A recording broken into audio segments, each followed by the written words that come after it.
We've heard a lot of discussion in the last few days about whether the Conservative Party of Canada can have a leader who's socially conservative, whether Canada can have a prime minister who is, and the big question tends to be, what does that term even mean?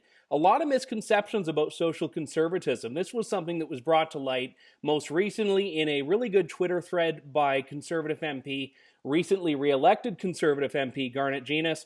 Garnett joins me now. Good to talk to you. Thanks very much for coming on, and congrats on re-election. Well, thank you, Andrew. It's great to be on with you today.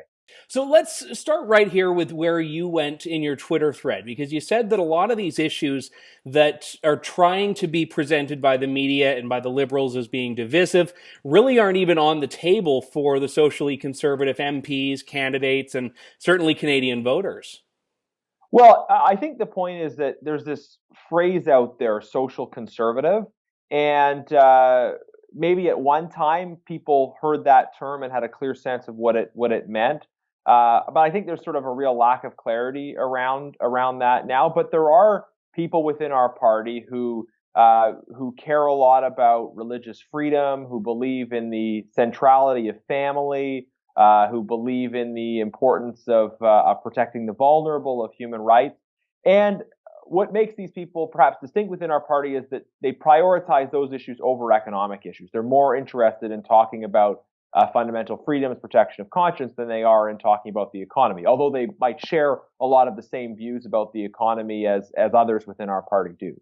And the point I wanted to make on the Twitter thread was I think most conservatives agree that that people who have those kinds of issue prioritization should be able to feel welcome in our party. But I think more than that, we should recognize that people who are thinking about religious freedom, freedom of speech, the important role that family plays in society, the role of faith institutions, that these people have good ideas that are making a substantive, positive contribution to our conservative movement. And we benefit from being a big tent party, not just electorally, not just because we need a larger number of people to get to government, but because the people with these different philosophies and different experiences are substantively adding to the direction of our party. And I mean, in terms of issues, right? One issue that I think people who care about life and family were particularly excited about during the election was a conservative proposal around expanding access to adoption. That's not a hot button issue in the sense that nobody out there is against adoption, but it's a positive contribution that is really prioritized by people who come from this wing of the party, whatever you want to call it. Yeah, I think that's an important point, and it was one that was raised by a Conservative MP I spoke to a few years ago. When talking about social policy, everyone focuses on the ones that are basically enshrined in church dogma somewhere, but people forget that even economic policy that's focused on family is really targeting that socially conservative view that you need to protect the family. But there is still that broadness, and inside that banner you have, adoption policy. You also have people in Canada that are supportive of a traditional definition of marriage, people in Canada who are pro-life, and not just Christians, not just Catholics, people of all faith groups in this country, and even people of no faith at all that believe in these things. Why do you think there has been this success at reframing the narrative as being those views are not compatible with politics and political leaders seeking office in 2019? Well, so I mean, I think we're talking about even in that kind of preamble a few different issues, different kinds of issues. So on the issue of, for instance, the definition of marriage, people are going to have different private convictions about what kind of a marriage they would enter into, let's say. And I mean, there are people who, from a Catholic tradition, don't believe in divorce even as part of marriage, for them. And but the issue of whether or not the state would recognize same-sex unions as marriage, that is not an issue on the political agenda in terms of anybody from any part of our party wanting to change. I think people know and understand that. There are a range of different points of view on the issue of abortion. And I think what people that are pro-life, that believe that life before the point of birth is human life and should be valued, are looking for, I guess, constructive ways, and adoption is promoting adoption is maybe one of those ways to recognize and let's say protect some of those lives. But it's not our party is not proposing to ever have government legislation brought forward on these issues. But there's a range of different points of view within our party, and that's okay. I mean, it reflects the fact that there are different points of view among Canadians on these issues as well. That I think is the key point that's lacking in this, and we saw this a few months back, or I guess a couple of years back, with the Canada Summer Jobs Program, and you were a leader on that, where you had the Prime Minister trying to say that, you know what, these values that you may have privately impact your ability to have a day camp at your church, or impact your ability to run any number of programs. And then you have Jagmeet Singh saying just last week that if you're a social conservative, you can't be Prime Minister. How do you, and I know we've already talked about the different things that fall under that umbrella and that term, which in your tweets you say you don't quite like for that reason, but how do you think people can push back against this and say, look, we have a range of viewpoints in Canada. You cannot have this exclusionary policy that tries to say, if you believe that, sorry, you can't run for office? Well, so I think it depends on, I guess, who's doing the pushback and where they're situated. I mean, clearly, it's important for people that are outside of politics and involved in the activism world, personally convicted about some of these issues, to make the argument about the reasonableness of their positions, right? And that's, of course, what they are doing and will do. For us in politics, though, I think it's a dangerous trend when people want to close the space for discourse. We see efforts. You mentioned the Canada Summer Jobs Program. There's plenty of cases of pro-life student activism being shut down on university campuses, and other restrictions on freedom of speech on campus. These issues of freedom of speech on campus.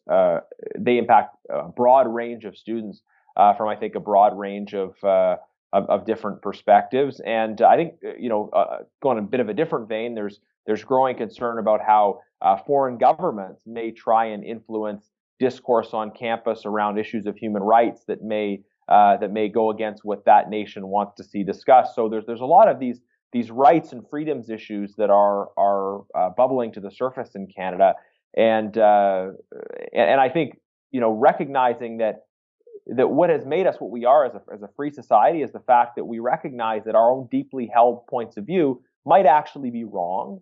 And so we need to take the time to listen to other people who have different points of view, and we need to understand why they hold those points of view. People who are pro-life or pro-choice, generally they have a different point of view about when human life begins. None of them hate each other. It's simply a matter of a different point of view about when human life begins and the kind of the balance of rights that is worked out in those cases. And at the political level, none of the major parties are proposing to bring forward legislation on that, but we can respect the fact that individuals have different points of view that are sincerely held, that are rooted in serious thought about the issues, and we are more likely to make good decisions as a society, as a parliament, if people are not made to feel small because they happen to have a sincerely held view on an issue. One of the prevailing narratives of these little activist groups that are trying to basically campaign against Andrew Scheer remaining on as leader is that, regardless of what you may think about these types of social issues, it was his beliefs that cost the Conservatives the election. What do you say to that narrative? Well, I think we need to be very clear, Andrew. We've talked about kind of this whole issue of this wing of the Conservative Party and their role in the party. But I think a lot of the criticism of Andrew's leadership is coming from a different place. It's coming from the place of, there's folks out there who themselves would like to be leader. And if you want to be the leader of the party and someone else is leader, obviously you're going to be dissatisfied with the fact that that person is the leader. So that's coming from some of the critics, or maybe people that were very involved in and very close to other leadership campaigns in the past, or prospective leadership campaigns for the future. I think there's also the case of people who were involved in a local campaign or themselves were local candidates and they lost. And it's hard to run and lose. I ran provincially and lost before getting into federal politics, so I know what that's like. And you kind of immediately want to jump to an explanation. And I think it's totally legitimate and fair for people to have worked hard for our party, our cause, and feel that sense of disappointment. But my advice to those folks that want to immediately kind of go out and publicly talk about what happened is to take a pause. Our leadership review is in April. There's time for people to think through these issues. There's going to be a data-driven election review process. And look, did we run a perfect campaign? No. Are there points of feedback that I might have that other MPs who are supportive of the leader will have? Absolutely. We're going to have those points of feedback. But I think if you look objectively at the facts about the leadership, Stephen Harper was the leader of the Conservative Party during the 2004 election. That was during the sponsorship scandal. Now, in terms of impact on public opinion across the country, the sponsorship scandal had a much bigger impact in terms of public opinion than the SNC-Lavalin scandal. And Paul Martin did not have the same brand as Justin Trudeau does. And it had been over 10 years of Liberal government. It had only been 4 years of Liberal government in this case. So principally, the task Stephen Harper had in front of him should have been easier, and yet he didn't succeed in 2004.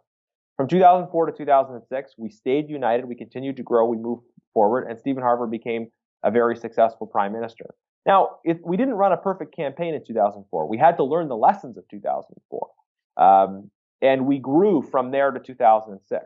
But the point is, we didn't descend on each other in fighting and division. We continued to grow and build Stephen Harper's brand, help him get to know more and more Canadians over the course of the intervening years.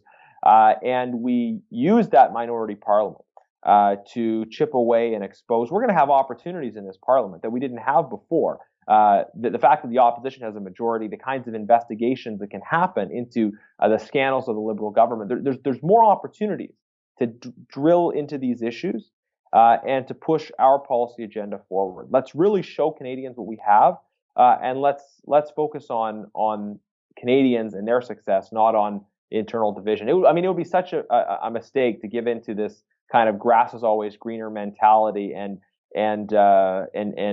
undermine our confidence in the leader right when we're kind of just moving in the right direction and on the cusp of progress. Look, we've got work to do, obviously, but let's move forward and do that work. So just to confirm then, Garnett, you don't believe that Andrew Scheer's personal religious convictions, social policy beliefs are really a factor in him only getting to official opposition status, but with a larger caucus size this time? You don't think that was what prevented him from crossing the finish line? I think, first of all, we'll wait for a detailed data analysis to be done, and I think that's important. But my perception, and I campaigned in my own riding, of course, but I also did a lengthy tour in the GTA. I spent a lot of time in a lot of other ridings. And I think that Andrew Scheer, who he is in his entirety, his convictions, his commitment to family, his sincerity and openness about his faith, and how that desires him to try and do good for the country. And he's spoken about how his faith informs his conviction that all human beings are created equal, and his desire to defend the rights and uphold the immutable dignity of the person, regardless of any identifiable characteristic. He's talked about that very clearly. I think Andrew Scheer, who he is, his character, his convictions, are a strength for our party. And the more people get to know him, as they will continue to over the next however long this parliament goes, those things are a strength, and they will be a strength. And in the next campaign, we have to confidently showcase that all the more, and I think Canadians will respond. Freshly re-elected Member of Parliament for Sherwood Park, Fort Saskatchewan, Garnett Genuis. Garnett, thanks very much for your time. Good to talk to you as always. Thank you very much. Great to chat.